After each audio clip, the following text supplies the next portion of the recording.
Hi అండి, welcome to my channel అండి. ఈరోజు నేను మన ఛానల్లో కొబ్బరి అన్నం ఎలా చేయాలో చూపిస్తున్నానండి. ఇలా మనం కొబ్బరి పాలు తీసుకోవాలండి. నేనైతే అది ఎలా తీయడమో మీకు చూపించలేదు, నేను వీడియో తీయలేదు. ఇలా చూసారా, ఇదంతా అనమాట వేస్ట్ వస్తుంది. కొబ్బరి మనం చక్కగా కోరుకున్నాక మనము వాటర్ అనేది మనం రైస్ ఎంత వేసుకుంటామో వాటర్ అలా కొలుచుకొని అనమాట కొద్దిగా వాటర్ వేడి చేసుకోవాలండి. చేసుకొని ఆ కొబ్బరి కూరలోని మిక్సీ వేసుకుంటే మనకి చక్కగా ఇలా పాలు చూసారా ఎంత చక్కగా చిక్కగా వచ్చాయి. మనం 2 గ్లాసులు బియ్యం వేసుకున్నాం అనుకోండి, 5 గ్లాసులు వాటర్ అనమాట. గ్లాస్కి 2.5 నీళ్ళు పడతాయి. ఇలా అయితే ఒక 5 గ్లాసులు వేసుకోవాలి. కొద్దిగా వేడయ్యాక మనం మిక్సీలో వేసుకుంటే అలా చక్కగా పాలు వస్తాయండి.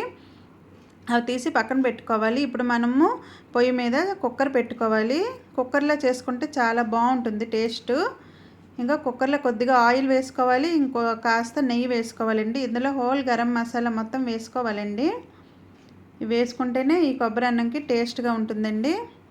ఇంకా పులావ్ పువ్వు, లవంగులు, దాల్చిన చెక్క, యాలకులు, తేజపత్రి ఇవన్నీ వేసుకోవాలి.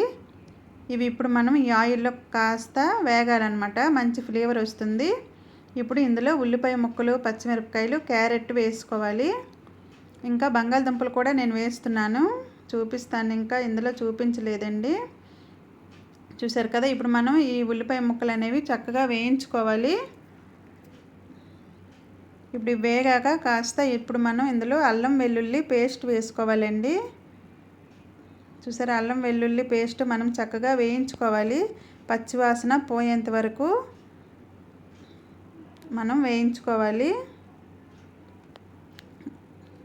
ఇప్పుడు ఇందులో మీల్ మేకర్ వేసుకోవాలండి. సోయాబీన్ అంటాం కదా, ఇదైతే హెల్త్కి చాలా మంచిది. ఇంకా చిన్నపిల్లలకు కూడా చాలా మంచిది అనమాట తింటే. ఇంకా బంగాళదుంప అయితే మీడియం సైజు ఒకటి వేసుకుంటున్నాను. మిల్ మేకర్ని మనం చక్కగా వేడి నీళ్ళల్లో వేసుకొని చక్కగా పిండుకొని ఇందులో వేసుకోవాలి. కొబ్బరి అన్నంకి ఇవన్నీ వేసుకుంటే సూపర్ టేస్ట్గా ఉంటుందండి. ఇంకా ఇందులో కాస్త నేను జీడిపప్పు అయితే వేస్తున్నాను, మీ ఆప్షనల్ అది. ఇంకా పిల్లలకైతే మిల్ మేకర్ అయితే అందరికీ ఇష్టమే కదా, మా ఇంట్లో కూడా ఎక్కువ ఇష్టమండి అందరికీను. ఇప్పుడు ఇది వేగిపోతుందండి. మనం వేగాక మనం రైస్ వేసుకోవాలి.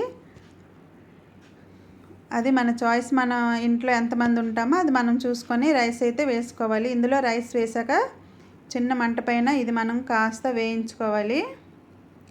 ఈ కొబ్బరి అన్నం చాలా బాగుంటుందండి. కొబ్బరి అన్నంతో మనము చికెన్ కూర అవని, మటన్ కూర అవని ఏదైనా చేసుకోవచ్చు, లేకపోతే దుంపల కూర అయినా ఏదైనా చేసుకోవచ్చు. చికెన్ కూర ఎక్కువగా బాగుంటుందండి కొబ్బరి అన్నంతో. చూసారు కదా, ఇప్పుడు మనకి ఇలా వేయించుకుంటాం అనమాట చిన్న మంట పైన కొద్దిగా. ఈ రైస్ వేగాక సరిపోతుంది.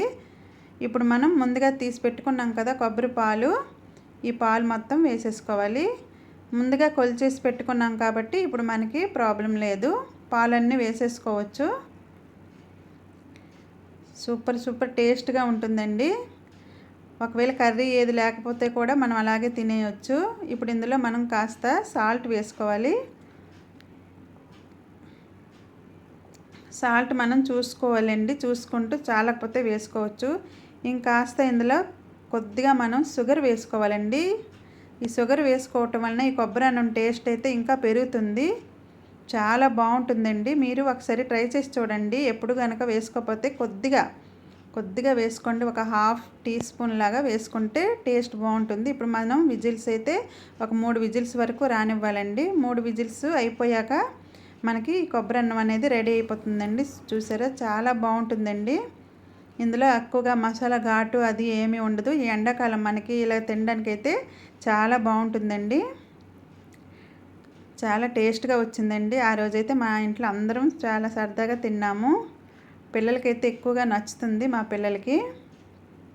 చూసారు కదా, మీరు కూడా ఇలాగే ట్రై చేసి చూడండి. కొత్తగా చూసిన వాళ్ళు నా ఛానల్ని సబ్స్క్రైబ్ చేసుకోండి. వీడియో కనుక నచ్చినట్లయితే లైక్ చేయండి. Thank you, bye bye.